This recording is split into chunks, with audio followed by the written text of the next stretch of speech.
Hello friends, welcome back to Ables Freak channel. അപ്പോൾ guys, ഇന്ന് എൻ്റെ അനിയത്തിയുടെ ബർത്ത്ഡേ ആണ് ഗായ്സ്. അന്നേരം നമ്മൾ കേക്ക് മുറിക്കാൻ പോവാണ്. അപ്പോൾ ഗായ്സ് ആണ് നമ്മൾ കേക്ക് മുറിക്കാൻ പോവാണ്.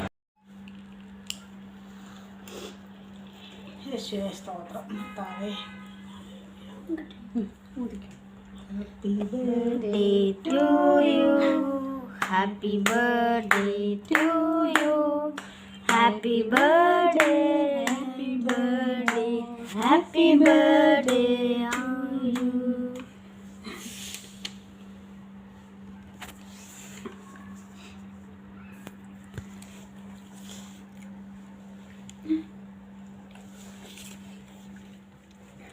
എല്ലാരെയും എടുക്കുന്നുണ്ട്. എന്തിനാ ഇങ്ങനെ എടുക്കുന്നത്? കേക്ക് കൊടുത്തിട്ടേ കൊടുക്കുന്നു. നമ്മുടെ ലഞ്ച് ബിരിയാണിയാണ്.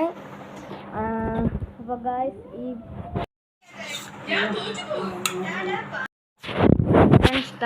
ബിരിയാണിയാണ് നമ്മുടെ ഇന്നത്തെ ലഞ്ച്. അപ്പോൾ ഗായ്സ്, നിങ്ങൾക്ക് ഇവിടെ ഇഷ്ടപ്പെടുകയാണെങ്കിൽ ലൈക്ക് ചെയ്യുക, ഷെയർ ചെയ്യുക, സബ്സ്ക്രൈബ് ചെയ്യുക. അടുത്തുള്ള ബെല്ലൈക്കൻ എനേബിൾ ചെയ്യുകയാണെങ്കിൽ നിങ്ങൾക്ക് ഞങ്ങളുടെ വീഡിയോ നോട്ടിഫിക്കേഷൻ ആയിട്ട് വരുന്നതായിരിക്കും. Okay, thank you.